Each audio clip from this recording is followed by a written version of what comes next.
Welcome to iDream media. So B12 deficiency ఈ మధ్యకాలంలో మనం చాలా మందిలో చూస్తూ ఉన్నాము. అసలు ఏంటి B12 డెఫిషియన్సీ, ఎందుకు వస్తుంది, వస్తే ఎలాంటి లక్షణాలు కనిపిస్తాయి, మరి దీన్ని న్యాచురల్ వేస్లో ఎలా కరెక్ట్ చేసుకోవచ్చు, వివరాలు తెలుసుకుందాం.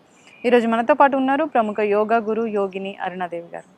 మేడం నమస్తే అండి. నమస్తే మేడం, ఈ మధ్యకాలంలో ఎవరితో మాట్లాడినా కానీ B12 డెఫిషియన్సీ వచ్చింది, ఇంజెక్షన్స్ చేయించుకుంటున్నామని చెప్తూ ఉన్నారు. అసలు ఎందుకు ఈ B12 డెఫిషియన్సీ అనేది వస్తుంది, వస్తే మనకి ఎలాంటి లక్షణాలు కనిపిస్తాయి, న్యాచురల్ వేస్ ఉన్నాయి దీన్ని కరెక్ట్ చేయడానికి?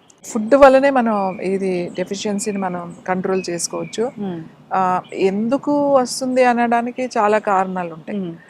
B12 డెఫిషియన్సీ మెయిన్ ఇప్పుడు ఎందుకు వస్తుంది అని చెప్పడానికి కారణం ఏంటి అంటే పిచ్చి రకరకాల డైట్లు తింటున్నారు కాబట్టి. B12 ఎక్కువగా అసలు యాక్చువల్లీ నాన్ వెజిటేరియన్ వాళ్ళకి B12 డెఫిషియన్సీ ఉండకూడదు. ఎందుకంటే ఎగ్లో కానీ, ఫిష్లో కానీ, చికెన్లో, మీట్లో అన్నిట్లో B12 వాళ్ళకి బాగుంటుంది. వెజిటేరియన్ తినే వాళ్ళకి, వెజిటేరియన్స్కి అయితే B12 డెఫిషియన్సీ అనేది వస్తుంది అనేది మనకి తెలుసు.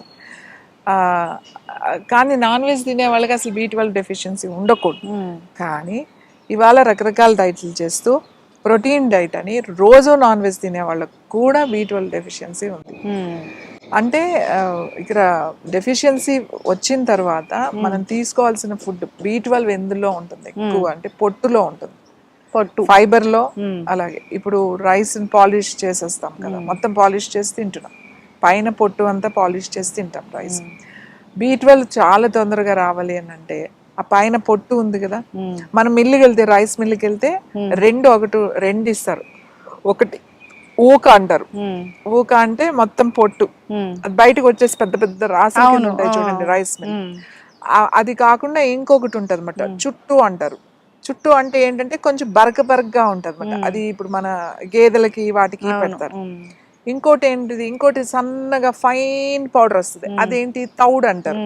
తౌడు కూడా ఆవులకి, మామూలుగా గేదెలకి అన్నిటికీ పెడతారు. తౌడు కూడా కమ్మగా ఉంటుంది. ఫ్రెష్ తౌడు, మనకు ఫ్రెష్ తౌడు కనుక తెచ్చుకుంటే మనం మినపసుండుండల్లాగానే అవి చక్కగా నెయ్యి వేసుకుని చుట్టుకుంటే చాలా టేస్ట్గా ఉంటాయి. కాకపోతే అది ఎక్కువ రోజులు ఉండదు, తొందరగా పాడైపోతుంది, నిల్వ ఉండదు, ఫ్రిడ్జ్లో పెట్టుకోవాలన్నమాట. ఆ తౌడు అనే దాంట్లో B12 చాలా ఎక్కువగా ఉంటుంది. ఆ తౌడు కనుక మనకి రైస్ తెచ్చుకుని ఫ్రిడ్జ్లో పెట్టేస్తే, అంటే ఎక్కువ కాదు, సపోజ్ 1 kg తెచ్చి పెట్టుకున్నారనుకోండి, అది రోజు రాత్రి పడుకునేటప్పుడు 1 గ్లాస్ నీళ్ళల్లో 1 స్పూన్, పెద్ద స్పూన్, చిన్న స్పూన్ అయితే 2 స్పూన్లు, పెద్దదైతే 1 స్పూన్ వేసి బాగా కలిపేసి మూత పెట్టేసి అలా పెట్టేసారు. మార్నింగ్కి అదంతా బాగా వాటర్లోకి అబ్జర్వ్ అవుతుంది. తర్వాత వడపోసేసారు. ఆ వడపోసేసి అలానే తాగొచ్చు. ఒకవేళ మా వల్ల కాదు, అలా తాగలేకపోతున్నాము అని అంటే కొంచెం ఏదైనా లెమన్, కొంచెం ఏదైనా హనీ లాంటిది కొద్దిగా, ఎక్కువ మోతాదులో కాదు, కొంచెం కలుపుకొని, తాగలేకపోతే కొంచెం కలుపుకొని తాగొచ్చు. పౌడర్ అనేది లోపలికి వెళ్ళదు, పౌడర్ మనం ఫిల్టర్ చేస్తే చాలు. వాటర్ ఒకటే, ఇదంతా కూడా ఆ తౌడులో ఉన్నదంతా విటమిన్ అంతా కూడా మనకి వాటర్ లోకి వచ్చేస్తుంది. అది వడపోసేసి తీసేయడమే. ఆ పొట్టి వాటర్ లోనే కొంచెం నిమ్మకాయ, కొంచెం తేనె, లేదు అంటే వట్టి వాటర్ తాగేసేయండి పొద్దున్నే మార్నింగ్. ఇలా మీరు కొన్ని రోజులు కనుక చేశారు అంటే, 40 రోజులు చేసి ఆపేసేయండి, మరి ఎప్పుడు చేయక్కర్లేదు. మీకు కావలసినంత B12 వస్తుంది. అంటే నేను వెజిటేరియన్ వైపు చెప్తున్నా. తర్వాత ఏంటంటే బాగా B12 ఉండేది జున్ను ఇష్టమైన వాళ్ళు చక్కగా కనుక దొరికితే, జున్ను అంటే ఇప్పుడు దొరికే ఆర్టిఫిషియల్ పౌడర్లు అయ్యి కాదు, మనకి ఊళ్ళల్లో ఉంటే ఎవరో ఒకళ్ళకి జున్ను వస్తుంది. మనం ఇప్పుడు అలాగే డైరీ ఫార్మ్స్ ఉన్నాయి కదండి, వాళ్ళు చెప్తే వాళ్ళు ఖచ్చితంగా మనకి ఆ మిల్క్ ఇస్తారు. దాంట్లో మరీ ఎక్కువ షుగరు అది వేసుకోకుండా ఏదైనా మంచి బెల్లం, కొంచెం తక్కువ బెల్లం కూడా తక్కువ క్వాంటిటీలో వేసుకుని మీరు జున్ను వండుకుని కనుక తింటే మంచి B12 వస్తుంది. కనీసం వారానికి B12 తక్కువ ఉన్న వాళ్ళకి వారానికి 1 సారి 2 సార్లు ఉన్న కొంచెం 1 కప్పు జున్నులో బాగా ఉంటుంది B12. తర్వాత సోయా ప్రొడక్ట్స్లో కూడా B12 ఉంటుంది. అంటే అది తింటే మాకు పడుతుంది అని అనుకుంటే సోయా ప్రొడక్ట్స్ కూడా మంచిదే. ఇంకొకటి పన్నీర్లో కూడా ఉంటుంది. పాలు తాగే వాళ్ళ, మంచి పాలు దొరికితే పాలల్లో కూడా B12 ఉంటుంది. B12 చాలా సింపుల్గానే మనకు దొరుకుతుంది ఫుడ్లో. ఇప్పుడు ఇంతకు ముందు ఆ డెఫిషియన్సీలు లేవు, ఎందుకంటే విలేజ్ అవును, వాతావరణంలో ఈ పెరిగే మధ్య వాళ్ళం. కాలంలో మన డెఫిషియన్సీ మనకి సిటీలో కూడా పాలు పోసేవాళ్ళు, డబ్బాలో తీసుకొచ్చి పాలు పోసేవాళ్ళు. ఎప్పుడైనా ఇంత జున్ను పాలు కూడా అమ్మేవాళ్ళు, జున్ను పాలు కూడా తీసుకునేవాళ్ళు, తింటారు. ఇప్పుడు అసలు పిల్లలు జున్ను ఏదో ఫంక్షన్లో పెట్టడం తప్ప ఇప్పుడు ఇంట్లో అంటే అది జున్ను కూడా మంచి తినడం. జున్ను కాదు.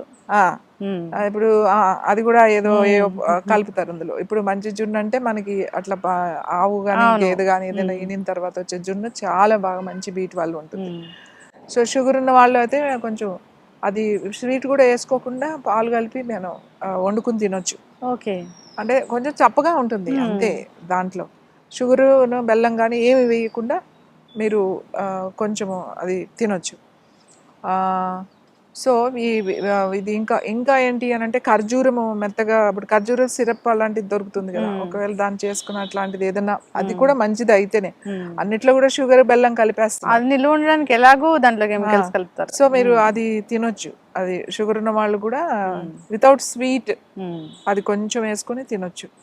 సో ఇవన్నీ కూడా మనకి B12 వచ్చే పదార్థాలు. అలాగే ఆకుకూరల్లో కూడా ఉంటుంది B12, ముఖ్యంగా మునగాకులో ఉంటుంది. మునగాకులో చాలా ఉంటాయి. అసలు రోజు మునగాకు పౌడర్ తినమని నేను చెప్తా. మునగాకు పొడి, ఇప్పుడు మనం కారపొడి, కందిపొడి అలా పొడిలు చేసుకుని తింటాం కదా ఇడ్లీలోనో అన్నంలోనో, అలానే మునగాకు పొడి చేసుకోండి. మునగాకు పొడి రోజు ఒక పౌడర్, రోజు ముందు కొన్ని తిన్న దానిలో అన్నంలో కొంచెం అంత ఒక స్పూన్ వేసుకుని కొద్దిగా నెయ్యి వేసుకుని కలుపుకుని తిన్నారనుకోండి, మంచి చాలా చాలా మంచిది. ఐరన్ ఉంటుంది దాంట్లో. అసలు దాంట్లో ఒక 200 రకాలు ఉన్నాయి.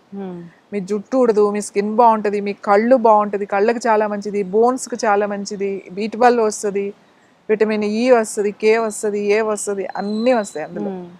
అందుకని అది చక్కగా ఎండు మిరపకాయలు అవి ధనియాలు కొంచెం జీలకర్ర అవి ఫ్రై చేసేసుకుని ఏముంది పొడి చేసేసుకుని పెట్టుకోవచ్చు, కొద్దిగా వేసుకుని అలా తినొచ్చు. లేదు ఒట్టిగా పౌడర్ మనం ఇంట్లో చేసి పెట్టుకుని ఏదైనా కూరల్లో వేసుకోవచ్చు. కూరలు వండుతాం కదా, లాస్ట్లో కొంచెం పౌడర్ వేసేయచ్చు, అలా కూడా చేసుకోవచ్చు. కారపొడి అయితే అందరూ తింటారు, ఇష్టంగా తింటారు కారపొడి లాగా చేస్తే. అలాగే తోటకూరలో ఉంటుంది, తర్వాత ఆకుకూరలు గ్రీన్స్లో కూడా ఉంటుంది. ముఖ్యంగా ఎక్కువ నాన్ వెజ్ తినే వాళ్ళకి B12 డెఫిషియన్సీ ఉండకూడదు.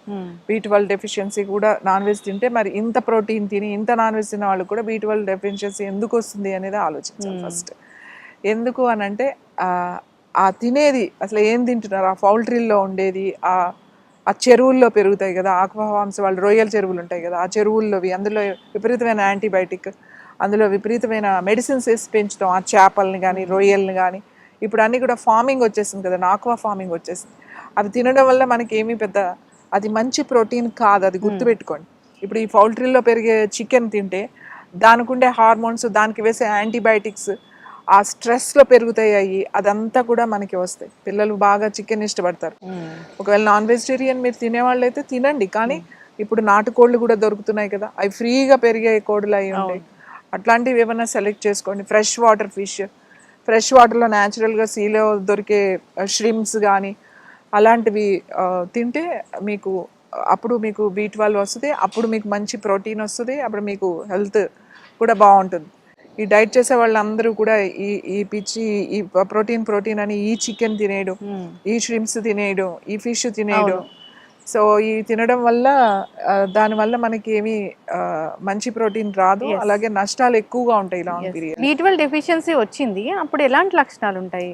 B12 డెఫిషియన్సీ లక్షణాలు ఏంటి అంటే నీరసంగా ఉండడం, జుట్టు కూడా ఊడిపోవడం, తర్వాత నొప్పులు ఉంటాం బాగా, ముఖ్యంగా ఈ అరికాళ్ళల్లోనూ, ఈ కాఫ్ మజిల్స్ లోను, ఈ చేతి వేళ్ళల్లోనూ ఇట్లా అంటున్నప్పుడు కొంచెం నొప్పులు తెలుస్తూ ఉంటాయి, బాగా నొప్పులు. వీక్నెస్, నీరసంగా కూడా ఉంటుంది, హెయిర్ అది పోతూ ఉంటుంది. తర్వాత డ్రైనెస్ కూడా ఉంటుంది, డ్రై అవుతుంది స్కిన్, కళ్ళు అన్నీ కూడా డ్రైగా అనిపిస్తుంది అన్నమాట. సో మనకి ఆ నీరసంగా ఉండి, ఆ చికాకు ఉండి, నొప్పులుండి ఇవన్నీ ఉంటే మనకి B12 డెఫిషియన్సీ ఉన్నట్టు తెలిసిపోతుంది మనకి. సో ఈ విధంగా న్యాచురల్ వేస్లో దీన్ని కరెక్ట్ చేసుకోవాలని కోరుకున్నాము. సో జనరల్గా ఇలాంటి లక్షణాలు కనిపిస్తే మనం డయాబెటీస్ ఉందేమో అని ఫీల్ అవుతూ ఉంటాము.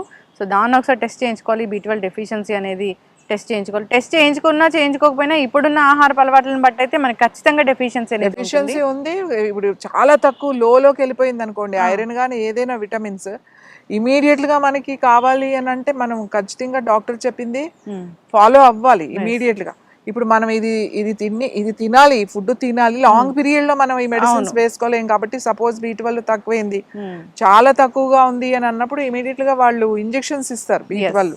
ఆ ఇంజెక్షన్స్ అనేవి అవి వీక్లీ వన్స్ వాళ్ళు డాక్టర్ సజెషన్ ఉంటుంది, అది తీసుకుంటూ మనం డైట్ చేసుకుని అవేవో ఉంటాయి, ఒక 2 వీక్స్ తీసుకోండి, 4 వీక్స్ ఏదో ఉంటుంది, ఒక 1 మంత్ అది కొంచెం ఇంప్రూవ్ అయ్యే వరకు ఇమీడియట్ గా మనకు కావాలి కాబట్టి. అంతేగాని డాక్టర్ సలహాలు లేకుండా మీరు ఇష్టం వచ్చినట్టు మీరు చేసేసుకోకండి. ఎందుకంటే బాగా లో ఉన్నప్పుడు నేను న్యాచురల్ వేలో వెళ్తాను అంటే ఇమీడియట్ గా రావాలి కాబట్టి ఇమీడియట్ గా మనం వాళ్ళ సలహా తీసుకోవాలి. లాంగ్ పీరియడ్ లో మాత్రం మెల్లగా స్టాప్ చేసేసేయాలి. లాంగ్ లో మనం మళ్ళీ డెఫిషియన్సీ రాకుండా ఈ డెఫిషియన్సీని ఫిల్ చేయడానికి ఇవన్నీ మనం పాటించాలి. జనరల్ గా అంటే ఇలాంటి డెఫిషియన్సీ రాకుండానే చూసుకోవాలి మీరు చెప్పినట్లు, అన్ని రకాల ఆహారాలు తీసుకుంటూ. సో ఇవి యాడ్ చేసుకుంటూ ఉంటే కనుక డెఫిషియన్సీ అని రాదు. సో వచ్చింది, ఈ ఇంజెక్షన్స్ అనేది సజెస్ట్ చేశారు, తీసుకుంటూ ఈ డైట్ చేస్తే కనుక ఖచ్చితంగా ముందు రాకుండా ఉంటుంది. చక్కటి ఇన్ఫర్మేషన్ అండి, ధన్యవాదాలు.